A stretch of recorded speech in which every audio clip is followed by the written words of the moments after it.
साई राम बच्चों, आज की कक्षा के लिए मैं आप लोगों को प्यार भरा स्वागत करती हूँ। चलो बच्चों, पिछली कक्षा में हमने देखा है गिल्लू पाठ के अंतर्गत वह एक रेखा चित्र है।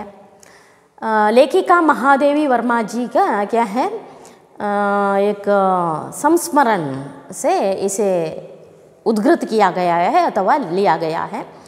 यह पाठ की कहानी इस तरह है कि गिल्लू अथवा एक गिलहरी की बच्ची अथवा बच्चा बोलते हैं, वह क्या है, पॉट यानी कि हिंदी में कहते हैं गमला, गमले में क्या कर बैठा था, बेहोश होकर पड़ा था।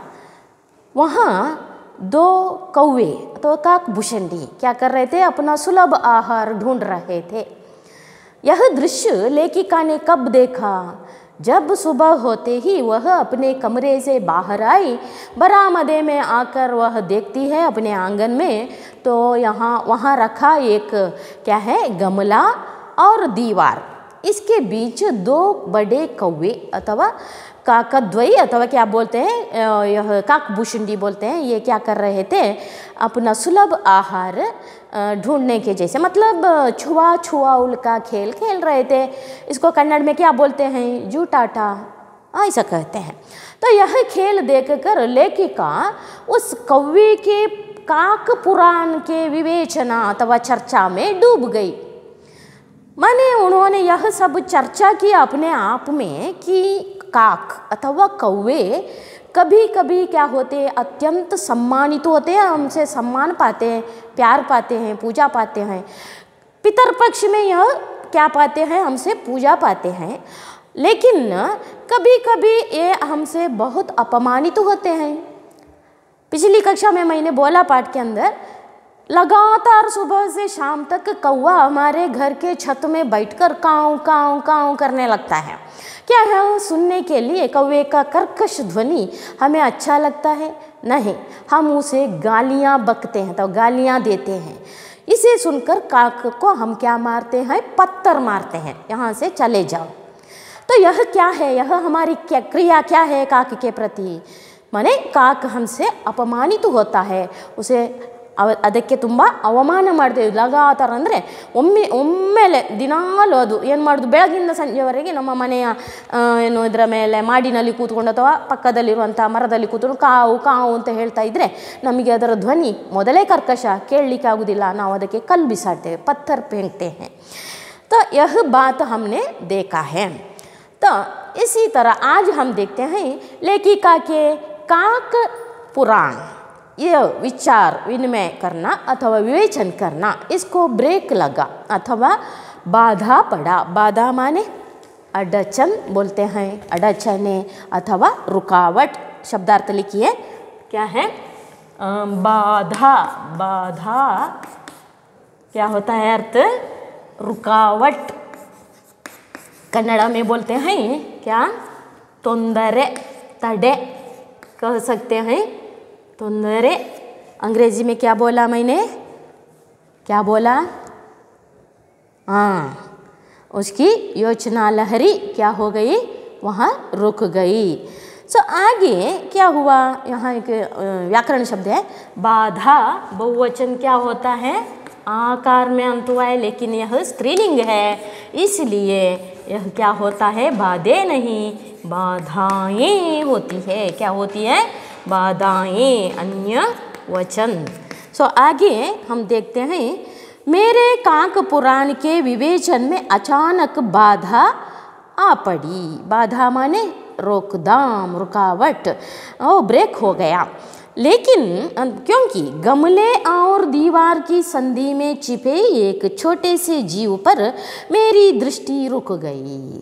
तुरंत लेखिका कहती है कि मेरी दृष्टि एक क्या है, घटना अथवा चित्र पर रुक गई। और कौन सा घटना, कौन सी घटना है, दीवार की संधि और गमले के बीच में एक छोटे से जीव क्या पड़ी थी, बेहोश होकर पड़ी थी। यहाँ दृश्य देखकर मेरी दृष्टि उस पर रुक गई।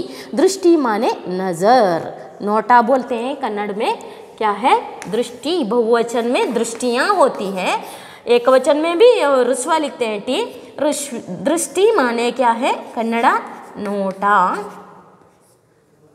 हिंदी में नज़र अथवा क्या बोलते हैं निगाह कह सकते हैं। तो आगे जीव विलोम शब्द पिछली कक्षा में आप लोगों ने लिखा है निर्जीव, सजीव अथवा निर्जीव विलोम शब्द होता है। मैं पढ़ती हूँ बच्चों, देखिए। मेरे कांक पुराण के विवेचन में अचानक बाधा आ पड़ी क्योंकि गमले और दीवार की संधि में, संधि माने जो एक दूसरे को मिलने वाला जगह अथवा शब्द को हम क्या कहते हैं संधि, संधि में छिपे एक छोटे से जीव पर मेरी दृष्टि रुक गई।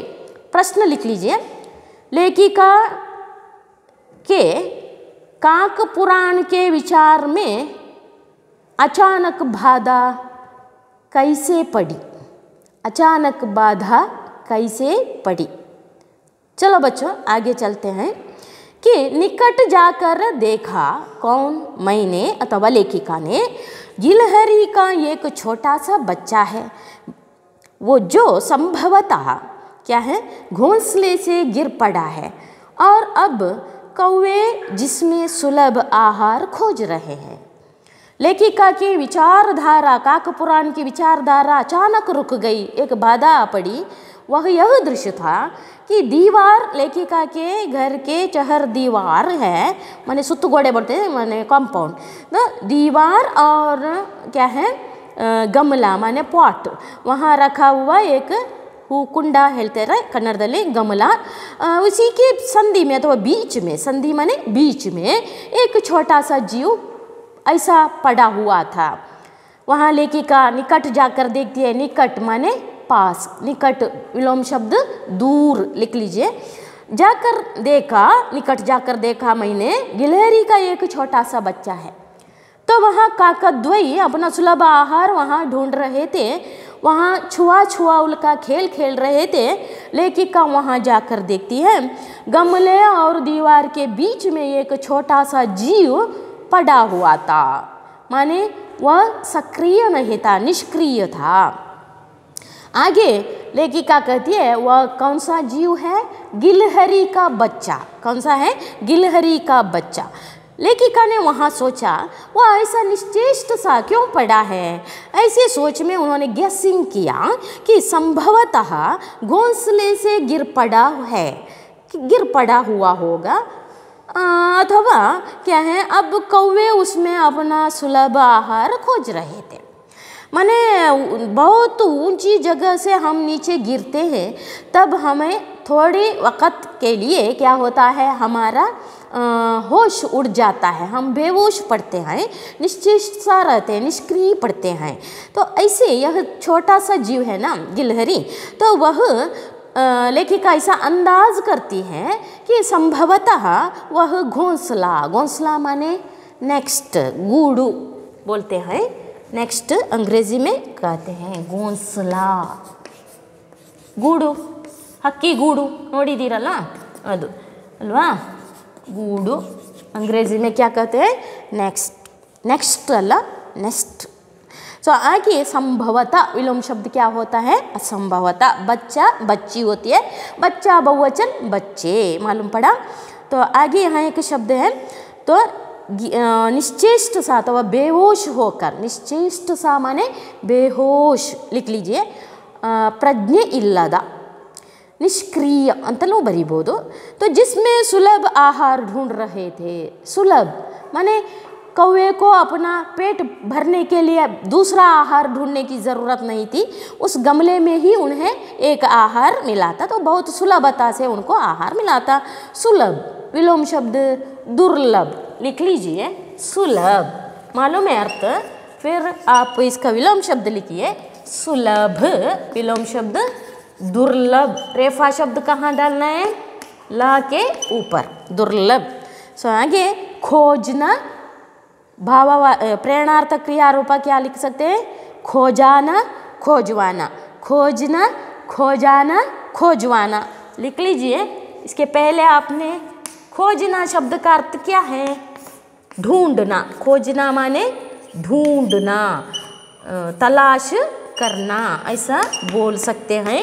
सो खोजना, खोज क्या है, धातु है, खोजना क्रियापद वर्ब, प्रथम प्रेरणार्थक रूप क्या होता है, खोजाना, यहाँ दीर्घ हो गया। दूसरा अथवा द्वितीय क्या होता है, खोजवाना, इस तरह। सो आगे लेखिका कहती है, कहानी फिर से बोलती हूँ। लेखिका कौवे, दो कौवों को देखकर क्या है वह छुआ छुआ उल्का खेल खेल रहे थे। यह देखकर कौवे के बारे में सोचने लगी। अचानक उसकी सोच में एक बाधा तो रुकावट आ पड़ी, क्योंकि लेखिका की दृष्टि एक दृश्य पर पड़ गई थी। वह दृश्य था गमला और दीवार की संधि में एक छोटा सा गिलहरी का बच्चा गिर पड़ा था। उसमें दो बड़े बड़े कौवे क्या कर रहे थे, अपना आहार को बहुत सुलभता से ढूंढ रहे थे। ढूंढना, ढूंढाना, ढूंढवाना, खोजना, खोजाना, खोजवाना, लिख लीजिए। आगे चलते हैं।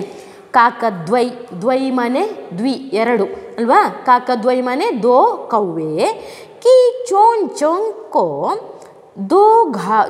के दो घाव उस लघु प्राणी के लिए, तो लघु प्राण के लिए बहुत थे। अतः माने इसलिए, आदरिंद, अतः क्या है, वह निश्चेष्ट सा गमले से चिपका पड़ा था। चिपकना ಅಂದರೆ ಏನು, ಅಂಟುವುದು, ಅಂಟಿಕೊಂಡಿರುವುದು, ಅದಕ್ಕೆ ಚಿಪಕ್ನ ಹೇಳ್ತಾರೆ। ಚಿಪಕ್ನ, ಚಿಪಕಾನ, ಚಿಪಕ್ವಾನ प्रेरणार्थक क्या है, क्रिया रूप है। माने कवि लेखिका अब इस अपनी विचार लहरी से बाहर आती है और कहती है, काकद्वय की चोंच, चोंच स्त्रीलिंगा, इसलिए बहुवचन में क्या होता है, चोंच माने, अर्थ पिछली कक्षा में लिखा है आपने, चोंच माने पीक, अथवा क्या बोलते हैं, कोक्कू, अथवा वहाँ आपके शब्दार्थ में दिया है पक्षियों का मुख का अग्रभाग, प्रमुख भाग। पक्षियों के मुख का प्रमुख भाग कौन सा है, कोक्कू, अल्वा। सो यह बहुवचन में चोंचे होता है। चोंच क्या होता है, चोंचे, स्त्रीलिंग है भाई, इसलिए चोंचे लिखकर अनुस्वर डालिए, अन्य वचन। सो आगे, काकद्वय की चोंचों के दो घाव, घाव माने गाया, जख्म क्या बोलते हैं, जख्म। घाव का अर्थ क्या है, जख्म। कैसे लिखना, जा नुक्ता डालिए, ख, जख्म, कन्नड़ा गाया, अंग्रेजी में क्या बोलते हैं आपको मालूम है, ऊंड। सो यह दो कौवों के चोंचों का माने मुख का अग्रभाग कोको, तो उसके दो बड़े बड़े घाव उस लघु प्राण के लिए बहुत थे।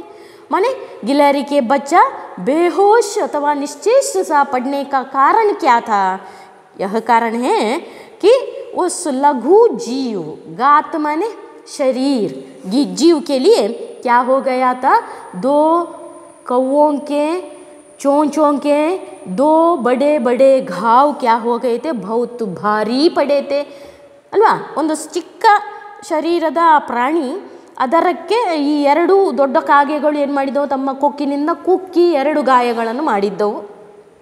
ಆ ಗಾಯಗಳಿಂದ ರಕ್ತ ಒಸರುತ್ತಿತ್ತು. ಆ ಸಣ್ಣ ಪ್ರಾಣಿಗೆ ಅದು ಸಾಕಾಗಿತ್ತು. ಆದ್ದರಿಂದ ಅದು ಪ್ರಜ್ಞೆ ಕಳೆದು ಅಲ್ಲಿ ಬಿದ್ದುಕೊಂಡಿತ್ತು. ಹೇಗೆ ಬಿದ್ದುಕೊಂಡದ್ದು, ಯಾವುದಕ್ಕೆ ಅಂಟಿಕೊಂಡು, ಆ ಗಮಲ ಮನೆ ಪಾಟ್, ಹೂಕುಂಡ, ಅದಕ್ಕೆ ಅಂಟಿಕೊಂಡು ಪ್ರಜ್ಞೆ ಇಲ್ಲದೆ ಬಿದ್ದುಕೊಂಡಿತ್ತು ಅಲ್ವಾ. सो यहाँ प्रश्न है अभ्यास में, बाद में मैं प्रश्नोत्तरी देती हूँ आपको. यहाँ एक शब्द है लघु, विलोम शब्द गुरु. लघु का विलोम शब्द क्या होता है, गुरु. लघु गुरु विलोम शब्द. और एक शब्द है बच्चों प्राण, माने जीव. इधर जीव, प्राण माने प्राण. विलोम जान बोलते हैं. प्राण का अर्थ क्या है, जान. विलोम शब्द अगर हमारे शरीर अथवा बॉडी में प्राण नहीं है तो क्या बोलते हैं, निष्प्राण. क्या बोलते हैं, निष्प्राण. सो आगे हम देखते हैं काकद्वय की चोंचों के 2 घावों से लघु प्राण क्या है गमले से चिपक कर निश्चेष्ट सा तो बेहोश होकर पड़ गया था। सबने कहा, अड़ोस पड़ोस के लोग हैं, नेटिव लोग आकर कहते हैं लेखिका से, क्या है, कौवे की चोंचों का घाव लगने के बाद यह बच नहीं सकता, अतः इसे ऐसे ही रहने दिया जावे। तो छोटा सा जीव है गिलहरी, उसके लिए यह 2 कौवों के घाव बहुत भारी पड़े हैं, निश्चेष सा पड़ा है, इसे ऐसा ही छोड़ दिया जाना चाहिए। अगर इसे बचाने की कोशिश करें तो बच नहीं सकता, वो मर जाने की बात बहुत निकट है, लेकिन जिंदा रहने की बात बहुत दूर है। इस तरह पड़ोस वालों ने समझाया, किसको, लेखिका को, इसलिए उसी के ज़माने माने उसी को उसी के जैसे छोड़ दिया जाए। के बाद विलोम शब्द के पहले, के बाद ಅಂದರೆ ಅದರ ನಂತರ, विलोम शब्द ಅದರ ಮೊದಲು, के पहले लिख लीजिए। अतः माने इसलिए गिलहरी का बच्चा ऐसे ही पड़ा था, उसे ऐसे ही उसी के जैसे जिस तरह है उसी के जैसे उसे छोड़ देना चाहिए। जावे का अर्थ छोड़ देना चाहिए। आगे लेखिका कहती है, परंतु मन नहीं माना, उसे हौले से उठाकर अपने कमरे में लाई, फिर रुई से रक्त पोंछकर घावों पर पेंसिलिन का मरहम लगाया। कई घंटे के उपचार के उपरांत उसके मुंह में 1 बूंद पानी टपकाया जा सका। तीसरे दिन वह इतना अच्छा और आश्वस्त हो गया कि मेरी उंगली अपने 2 नन्हे पंजों से पकड़कर नीले कांच के मोतियों जैसी आँखों से इधर उधर देखने लगा। पढ़ा आपने, सुना, देखिए, परंतु मेरा मन नहीं माना, इस तरह लेखिका कहती है। अड़ोस पड़ोस वालों ने बोला उसी को उसी की स्थिति में छोड़ दिया जाए, उसका उपचार मत करें क्योंकि वो मर जाएगा थोड़ी देर में। इस तरह उन्होंने अपना मत व्यक्त किया, लेकिन लेखिका का मन नहीं माना।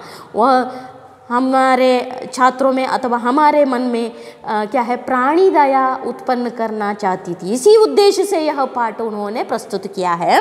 इसीलिए लेखिका का मन नहीं माना, मात्र हृदय है उसका।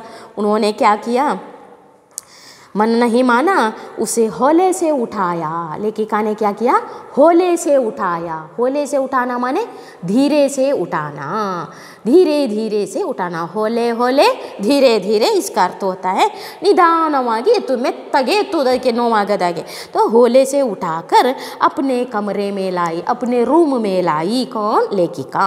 फिर क्या किया, रुई, रुई माने कॉटन, कापस बोलते हैं। रुई शब्द का अर्थ क्या है, रुई, इसका अर्थ कापस अथवा हत्ती बोलते हैं कन्नड़ದಲ್ಲಿ, अंग्रेजी में कॉटन कहते हैं। रुई से उन्होंने क्या किया, रक्त माने ब्लड, तो उस 2 जख्म से क्या आ रहा था, ऊंट से रक्त आ रहा था, ब्लड आ रहा था, उसको रुई से पोंछ दिया। पोंछना माने वरसूदु, ತೆಗೆಯೋದು, पोंछना, पोंछाना, पोंछवाना प्रेरणार्थक क्रिया होता है। क्या है बच्चों, लिख लीजिए, पोंछना, इसका अर्थ क्या है, ಒರೆಸುವುದು, ಒರೆಸುವುದು, ಕನ್ನಡ ಟು ವಾಶ್ ಅಂತ ಹೇಳ್ತಾರೆ, ಇಂಗ್ಲೀಷಲ್ಲಿ ಬರ್ಕೊಳ್ಳಿ। क्या किया, घाव, एक वचन बहुवचन घाव, वो पुल्लिंग है, नहीं बदलता। तो लेखिका ने हौले से माने धीरे से उसे गमले के निकट से उठाकर अपने कमरे में लाया। बाद में रुई से अथवा कापस से उगलने वाला उस रक्त को क्या कर दिया, पोंछ दिया, वॉश किया। उसके बाद उस पर पेंसिलिन का मरहम लगाया। मरहम माने औषधि का लेप, औषधि का लेपन किया। किसने, लेखिका ने। उस घाव पर क्या किया, एक पाउडर डाला, लेप किया, क्योंकि वहाँ ब्लड अथवा रक्त आ रहा था। आगे क्या किया, औषधि लगाई, कई घंटे के उपचार किया। उस तरह उसको औषधि लगाते लगाते अनेक घंटे बीत गए। उपचार किया, चिकित्सा किया, उपचार माने चिकित्सा। सेवा की लेखिका ने उसके मुंह में 1 बूंद पानी टपकाया जा सका। माने कुछ घंटे, कई माने कुछ, कई घंटे बीत गए। लेखिका ने क्या किया, एक क्या है बूंद पानी, बूंद माने ड्रॉप, पानी क्या कर दिया उस छोटे जीव के मुंह में डाल दिया। तीसरे दिन बीत गया, तीसरा दिन आ गया कि वह इतना अच्छा और आश्वस्त हो गया। वह लघु जीव गिलहरी क्या हो गया, तीसरे दिन में आ पड़ा कि वह बहुत स्वस्थ हो गया, अच्छा हो गया और लेखिका को आश्वस्त देने लगा, विश्वास दिलाने लगा कि मैं ऐसा किया उसने, उसकी क्रिया, मेरी उंगली अपने दो नन्हे पंजों से पकड़कर नीले कांच के मोतियों जैसी आंखों से इधर उधर देखने लगा। माने लेखिका को उस लघु प्राणी ने आश्वस्त तो विश्वास दिलाया कि मुझे अब कुछ नहीं होगा, मैं जिंदा रहूं, इस तरह विश्वास दिया। कैसे, किस विधान से, लेखिका की उंगली पकड़कर, उंगली माने बैरल, फिंगर, इसे पकड़कर वह किसे पकड़ लिया, किस तरह पकड़ लिया, अपने दोनों पंजों से। माने 5 उंगलियों जहाँ मिलती हैं इस जगह को क्या बोलते हैं, पंजा।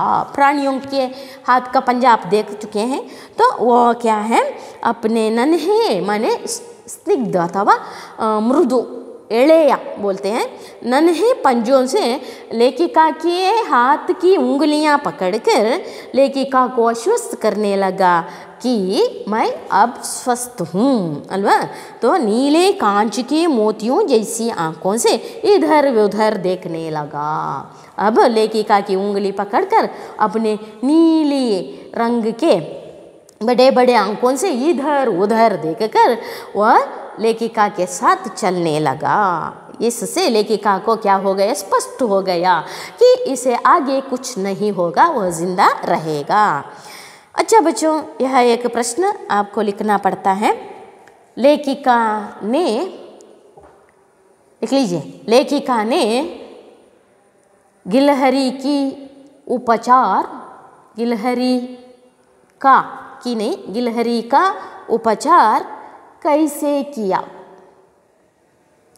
गिलहरी का उपचार कैसे किया।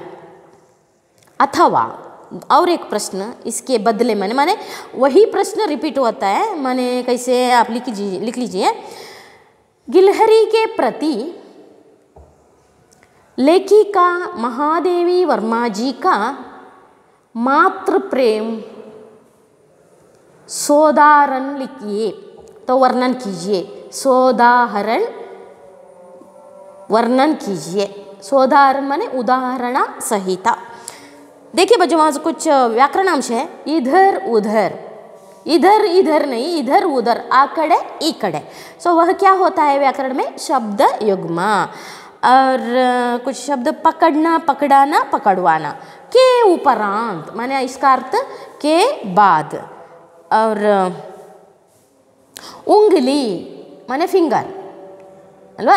बहुवचन क्या होता है, स्त्रीलिंग, इसलिए उंगलियां, उंगली, उंगलियां, इस तरह लिख लीजिए। और पानी समानार्थक शब्द जल, नीर, फिर क्या है वारी, वारी, जल, नीर, इसका पानी शब्द का क्या है समानार्थक शब्द। मुहु माने माउथ, बाई कन्नड़दल्ली। सो आगे पूछने का है अच्छा, विलोम शब्द बुरा। अश्वस्थ माने विश्वास, स्वस्थ अर्थ आता है। पंजा एक वचन, बहुवचन पंजे, लिख लीजिए। फिर पूछने का है, नहीं है ना, उपचार का अर्थ क्या है, चिकित्सा।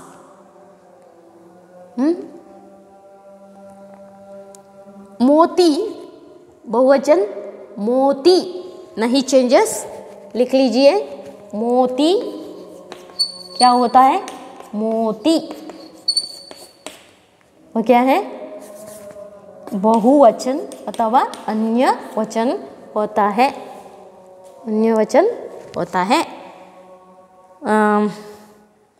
अच्छा बच्चों, आज के लिए हम यहाँ पाठ रोकते हैं, अथवा आज के लिए बस है। और कुछ प्रश्न लिख लीजिए। और शीट पेपर में लिख कर मुझे भेजिए। एक प्रश्न मैंने बोला है वो, गिलहरी का बच्चा निश्चेष्ट सा क्यों पड़ा था? गिलहरी का बच्चा निश्चेष्ट सा क्यों पड़ा था? दूसरा प्रश्न, घायल गिलहरी के बारे में पड़ोस वालों ने, घायल, घा महाप्राण दीर्घ, घायल गिलहरी के बारे में पड़ोस वालों ने क्या कहा? क्या कहा? तीसरा प्रश्न, गिलहरी के लघु गात पर, गात माने शरीर, गिलहरी के लघु गात पर किसका घाव था? किसका घाव था?